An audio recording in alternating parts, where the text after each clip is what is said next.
Et bonjour à tous, j'espère que vous allez bien et bienvenue à ceux qui nous rejoignent. On va voir le chapitre 10 du livre de Howard Marks, la chose la plus importante dans les investissements. Je rappelle que cette vidéo fait partie d'une playlist avec toutes les choses les plus importantes dans l'investissement à connaître absolument. Et en fait, on reprend tous les chapitres de l'excellent livre de Howard Marks, qui est annoté par 4 autres investisseurs légendaires, la chose la plus importante. Dans cette vidéo, on va voir le chapitre 10, la 8e chose, qui va être combattre les influences négatives. On va parler beaucoup de psychologie dans cette vidéo, puisque vous le savez sans doute, une des choses qui influence le plus les prix et surtout vos actions, ça va être la psychologie et non pas la finance des entreprises en elles-mêmes. On commence comme toujours avec des citations du livre. La première de Charlie Munger qui nous dit « Ce n'est pas fait pour être facile ». Voilà, ça donne le ton de cette vidéo et du livre en général pour les investissements. Si vous pensez que c'est très facile, eh bien vous vous méprenez. En tout cas, je parle de battre le marché et pas juste simplement reproduire la performance du marché, puisque dans ce cas-là, je rappelle que c'est très facile. On prend un ETF en DCA et voilà, ça peut mener à des très bons résultats, mais ce n'est pas le but de cette vidéo. Et Marx nous dit pourquoi les erreurs se produisent-elles ?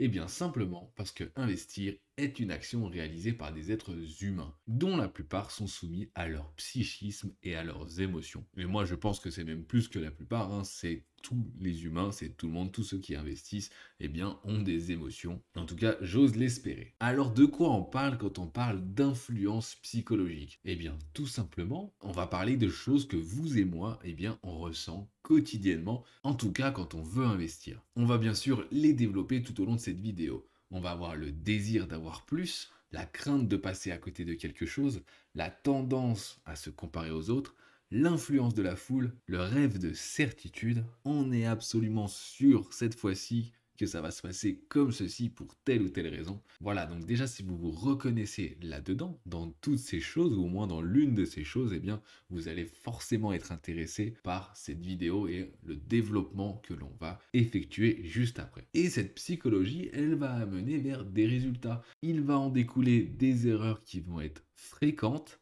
répandues et récurrentes. Et c'est d'ailleurs pour ça que c'est assez intéressant d'analyser ces choses-là, puisque on va faire souvent des erreurs, d'accord? Et on ne sera pas les seuls, et en plus de ça, on va faire plusieurs fois les mêmes erreurs. Et cette vidéo est faite justement pour ne plus les faire. Ou en tout cas, en être conscient au moment où on les fait. Et tout ça, eh bien, ça va avoir un impact considérable sur les marchés. Ça va, bien sûr, orienter les prix à la hausse comme à la baisse. On va commencer avec la plus forte de toutes, qui va être l'appât du gain, l'appât de l'argent. Et à son extrême, on parlera même de cupidité. Bien sûr, tout le monde veut gagner de l'argent, c'est le principe même des investissements. Comme d'habitude, c'est l'excès en fait qui va mener à de mauvaises décisions, à de l'imprudence. Et bien malheureusement, la cupidité, c'est la force la plus puissante de toutes. Elle est capable de prendre le dessus sur absolument toutes les autres émotions ou surtout le bon sens. Elle va vous faire oublier l'aversion au risque, la prudence, la vigilance, la logique. Vous allez avoir des choses évidentes sous les yeux, mais vous n'allez pas vouloir le voir puisque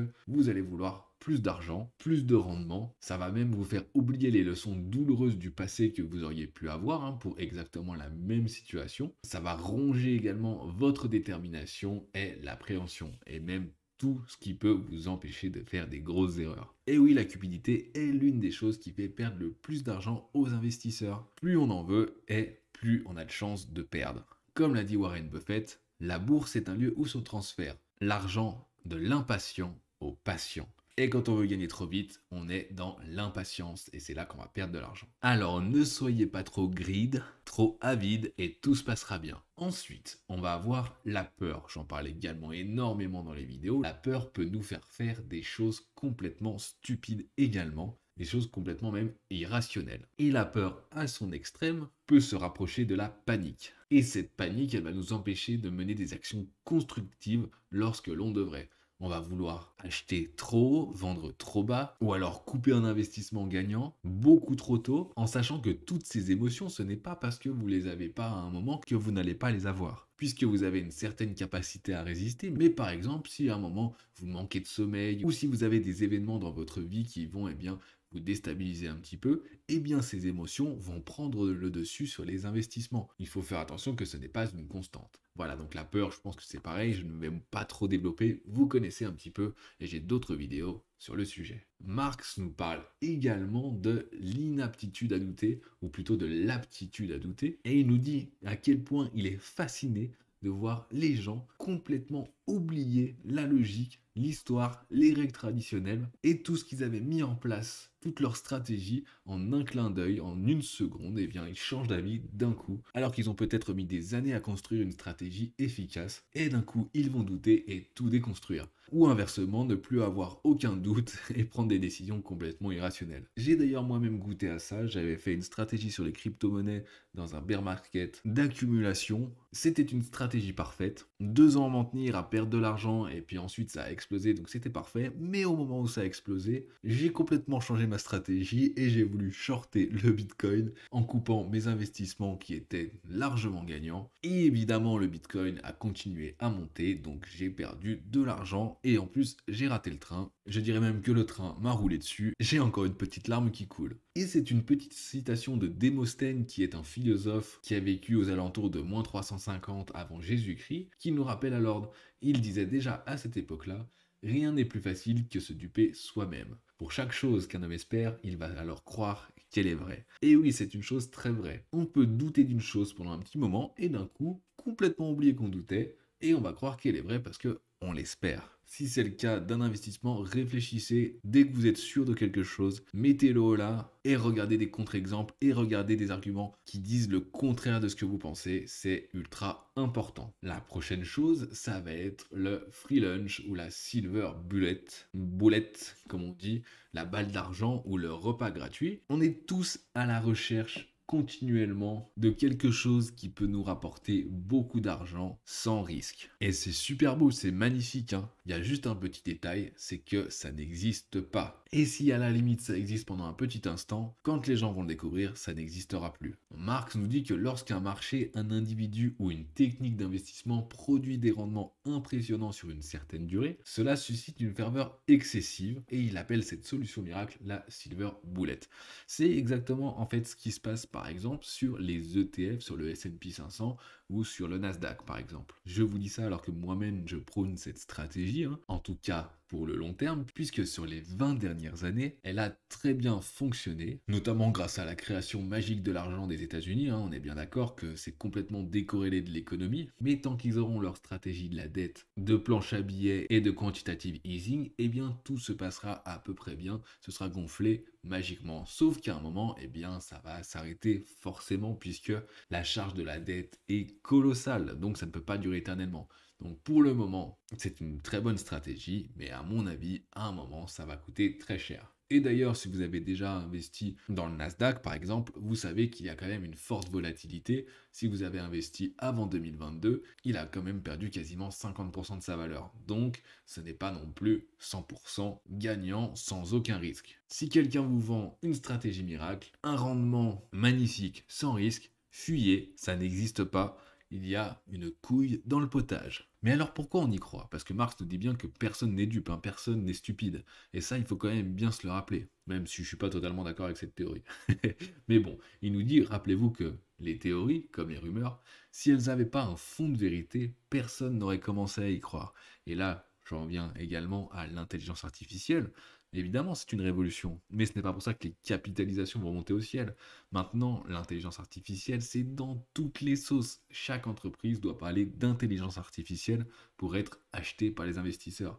Alors que ça n'a aucun sens. L'intelligence artificielle, bien sûr que ça peut servir. Et bien sûr que ça sert déjà depuis un moment, hein, pour les entreprises qui en ont besoin. Mais il y a beaucoup d'entreprises où ça n'a strictement aucun intérêt. Et en plus, à mon avis, on va voir les impacts dans assez longtemps, puisqu'il va falloir former des gens, il va falloir trouver la véritable utilité pour chaque process, peaufiner, améliorer, avoir un architecte en intelligence artificielle, avoir toutes les données, bref, énormément de choses, ça va prendre du temps. Donc évidemment, il risque d'avoir une correction majeure à un moment ou à un autre. On retient donc rendement magique, ça n'existe pas.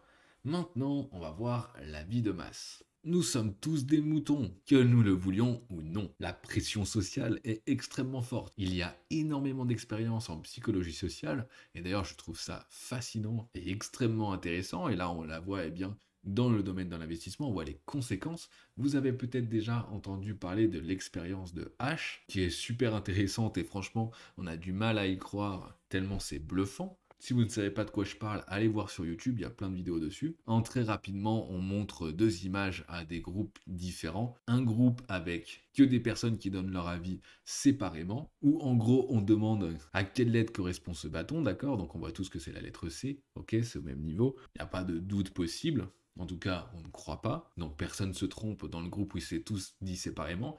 Et dans notre deuxième groupe, le groupe test, on a par exemple 10 personnes, dont 9 complices et une qui est vraiment testée. Les 9 complices, eh bien, ils vont dire quelque chose de faux. Ils vont répondre par exemple la réponse B. Et la dernière personne, qui est la personne test, va avoir une grosse pression sociale et va se dire, comme les autres n'ont pas répondu C, ça ne doit pas être C, à mon avis, alors qu'elle pensait que c'était C, bien sûr, en voyant, et elle va répondre la même chose que les autres. Voilà, c'est une expérience pour montrer la pression sociale sur notre perception des choses. Évidemment, ce n'est qu'un extrait, allez voir sur YouTube si ça vous intéresse. Et dans l'investissement, John Cassidy nous dit du coup dans son livre How Markets Fail, beaucoup de ceux qui ne partagent pas le consensus sur le marché se sentent exclus. Et c'est vrai, hein, quand vous parlez en plus dans des groupes d'investisseurs par exemple, quand vous avez un point de vue un petit peu divergent, c'est très difficile de le défendre et de garder son point de vue, puisqu'on ne peut pas prédire l'avenir, il faut avoir de sacrées convictions. À la fin, ce sentiment atteint un stade où il semble que les personnes réellement folles sont celles qui ne sont pas dans le marché. Et c'est la même chose qui se passe actuellement dans l'intelligence artificielle. Si vous n'êtes pas investi en ce moment dans l'intelligence artificielle, vous êtes un En gros, c'est un peu l'esprit du moment. Ou alors c'est la même chose pour le Bitcoin. Alors que ça devrait être complètement l'inverse, qui devrait se passer quand quelque chose est surévalué, il faudrait être fou pour rentrer dedans. Et Marx nous dit que la pression pour se conformer au consensus combiné au désir d'enrichissement qu'on a déjà vu, incite les gens à abandonner leur indépendance et leur scepticisme, à dépasser leur aversion naturelle au risque et à croire à des choses qui n'ont aucun sens. Évidemment, on vit dans un monde de toute façon de manipulation et de manipulation de masse, alors c'est très difficile de se forger un avis quand déjà les informations qu'on a sont complètement manipulées, biaisées et qu'on nous donne que les informations qu'on veut bien nous donner. Donc on se forge un avis avec des données qui sont biaisées. Évidemment, ça nous aide pas. Donc quand tout le monde pense quelque chose, il faut faire attention. Faut pas non plus aller dans le sens contraire, parce que évidemment, quand tout le monde pense quelque chose et achète, eh bien ça fait monter les prix. Ou alors, dans l'autre sens, quand tout le monde vend, ça fait baisser les prix. Il faut quand même faire attention au momentum. Une autre chose à voir, ça va être la jalousie. C'est un peu les 7 péchés capitaux. Mais c'est bien vrai. Il nous donne plein d'exemples, Marx, dans son livre, que je ne vais pas détailler ici parce que la vidéo est déjà assez longue. Mais en gros, des gens qui prient isolément pour être parfaitement heureux avec ce qu'ils ont, eh bien ils deviennent pitoyables lorsqu'ils voient les autres mieux faire. Et ça c'est vrai partout, notamment dans le monde du travail, où c'est encore plus visible de voir ce que font les autres. Et du coup en investissement, eh bien si jamais vous arrivez à faire un 10% et qu'une connaissance à vous va faire un 12%, eh bien vous allez être insatisfait, alors que vous avez déjà fait un 10%, ce qui est déjà très bien, en sachant que ça se trouve, vous aurez pris beaucoup moins de risques que l'autre personne, mais ça, malheureusement, ça ne peut pas se quantifier. Et d'ailleurs, ce qui va vous rendre heureux ou non, ça va être ce que vous allez faire par rapport au marché. Sauf si vous suivez le marché, évidemment. Donc des rendements élevés, ils peuvent être insatisfaisants si le marché, par exemple, est encore meilleur, alors que des rendements faibles, ils peuvent être largement suffisants si les autres ou le marché se comportent moins bien. Et Marx nous dit que cette propension à se comparer est l'une des plus perfides. Et c'est vrai que c'est quand même assez fou, même si vous faites une performance extraordinaire, si d'autres font mieux que vous et que vous le voyez, par exemple dans votre entourage et que vous en parlez, eh bien vous allez quand même être déçu. Et peut-être que là, vous allez prendre plus de risques pour pouvoir justement rebattre cette autre personne, bien que malheureusement, la plupart du temps, ça va moins bien se passer que prévu. De toute façon, la comparaison, ce n'est jamais une bonne chose. Et ce point, je trouve qu'il rejoint extrêmement le prochain, qui est l'ego. Et j'ai même mis une petite image de l'ego, parce que je trouve que c'est très drôle. Marx nous dit que c'est très difficile de rester objectif, puisqu'il y a beaucoup de choses qui vont aller contre nous. Déjà, l'investissement, c'est un peu un monde de compétition. On va vouloir obtenir le plus de rendement possible, on va vouloir battre les autres. Et si ce n'est pas votre cas, eh bien vous serez sans doute un très bon investisseur. Malheureusement, l'environnement de l'investisseur va toujours contre lui. Rappelez-vous la phrase de Charlie Munger, ce n'est pas censé être facile. Puisque, par exemple, les résultats de l'investissement sont évalués et comparés sur le court terme. Alors qu'un investissement, c'est sur le long terme. Donc à part si vous êtes un trader, ça n'a aucun sens de comparer les décisions à court terme. Et également, les meilleurs rendements, viennent des décisions les plus mauvaises, puisque c'est celles où il y a un plus grand risque qui sont prises dans les périodes favorables. Et la seule chose qui amène des rendements très très bons, ça va être la chance. Et retenez bien ça, c'est la chance qui va donner des rendements exceptionnels en peu de temps. Mais on ne peut pas compter sur la chance pour garder son argent ou alors pour faire de bons investissements. Évidemment, il faut la prendre en compte. C'est comme quand on joue à un jeu, il y a toujours une part de chance, et bien là, c'est la même chose. Mais on ne peut pas compter que sur la chance. Sinon, allez au casino, jouez au blackjack, et voilà. Et le troisième point, c'est que les meilleurs rendements sont plus gratifiants pour l'ego. Et oui, quand vous faites des bons investissements, quand vous avez des bons rendements, vous êtes content. En tout cas, j'espère pour vous, parce que sinon, franchement, c'est bizarre. Moi, quand j'ai des mois avec un gros positif, eh bien, je suis content, c'est gratifiant. Et le mois d'après, quand ça redescend, eh bien, je suis mécontent. J'essaye quand même de maîtriser mes émotions et de garder une vision long terme, mais sur le coup, eh bien, ça fait toujours un petit peu mal, hein. Mais ce qui est bien, c'est que par contre, au niveau ego, je m'en fous complètement. Marx nous dit donc que les meilleurs investisseurs qu'il connaisse cherchent à obtenir des rendements excellents ajustés au risque, pas à la célébrité. Si vous voulez investir pour gagner beaucoup d'argent, pour le montrer, bah déjà ça va vous mettre beaucoup plus de pression et vous allez prendre des décisions beaucoup plus risquées, beaucoup plus stupides. Et en dehors de ça, la célébrité ça ne sert à rien, mais bon ça c'est qu'un point de vue personnel. Et de son point de vue, la voie du succès dans l'investissement passe en général par l'humilité et pas par l'ego. Je pense que c'est vrai pour la vie en général d'ailleurs. Le dernier point, ça va être la capitulation. Et ouais, ça c'est très important. Avoir des convictions, c'est bien. Les tenir, c'est mieux. Les tenir sur le long terme, c'est encore mieux. Et ça, c'est mon gros point faible personnellement. Marx nous dit que les investisseurs s'en tiennent à leurs convictions tant qu'ils le peuvent, mais lorsque la pression économique et psychologique devient intenable, ils capitulent et rejoignent le train en marche. C'est très difficile de résister aux émotions sur le long terme. Surtout que, comme je vous l'ai dit, et comme vous le savez certainement, on vit dans un monde de médias qui est manipulé. Et en plus, pour qu'on regarde les informations, pour qu'on écoute, eh bien, il faut que ça suscite une émotion. Et la plupart du temps, ça va susciter les mauvaises émotions. Ça va susciter soit la peur à l'extrême, soit, eh bien, l'avidité. On va vous faire croire que vous ratez quelque chose. Et au début, c'est très facile de résister, et à la longue, petit à petit, eh bien, ça va finir par ronger notre résistance. Et on va finir par capituler. Et c'est pour ça qu'il faut continuer de regarder ce genre de vidéos pour en être conscient et pour savoir que justement la capitulation ça va arriver à tout le monde, qu'on est tous des êtres humains, que ça arrive à tous et qu'à un moment ça va finir par se retourner. Peu importe dans quel sens on est, ça va finir par capituler. Soit les prix vont finir par s'écraser tellement ils vont être élevés, les acheteurs vont capituler, mais généralement ça ne se passe pas du jour au lendemain, hein.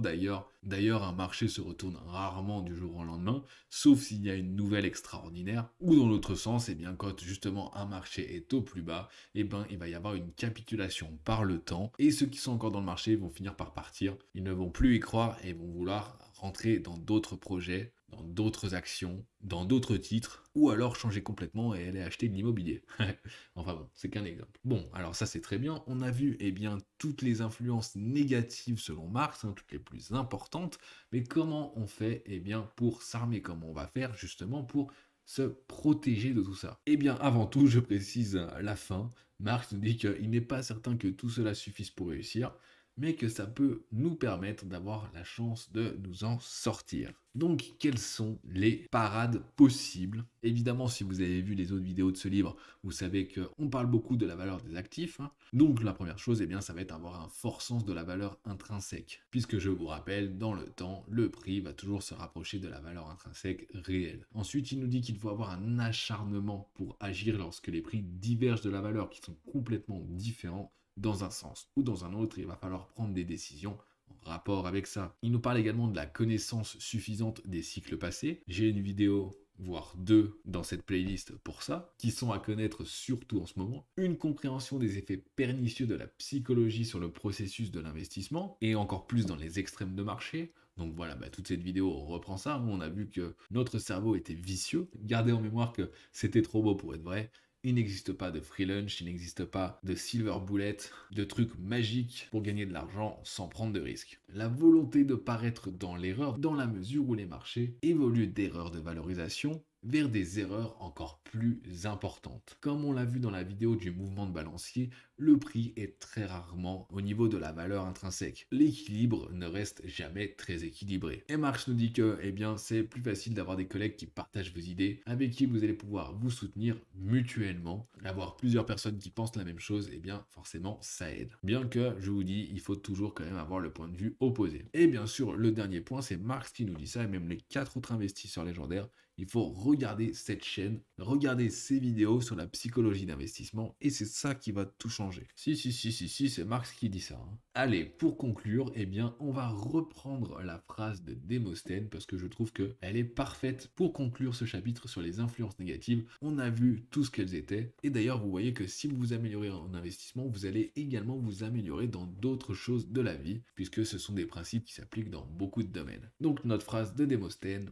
rien n'est plus facile que se duper soi-même. Pour chaque chose qu'un homme espère, il va alors croire qu'elle est vraie. En conclusion, quand vous êtes sûr de quelque chose, faites attention à vous. Et dans tous les cas, faites attention à votre cerveau. Est-ce que ça vous a fait peur? Eh bien, j'espère pas, parce que quand même, il y a quand même de très bonnes choses à faire dans les investissements. Si vous avez une vision de très long terme, c'est quand même assez facile de gagner de l'argent. Enfin, bien sûr, si tout se passe comme les 150 dernières années. Donc, investissez avec prudence. Et pour l'heure, moi je vous dis merci d'avoir regardé. Thumbs up si ça vous a plu. Allez vous abonner si c'est pas encore fait. Et moi je vous dis à très vite pour une prochaine vidéo. Allez, à plus!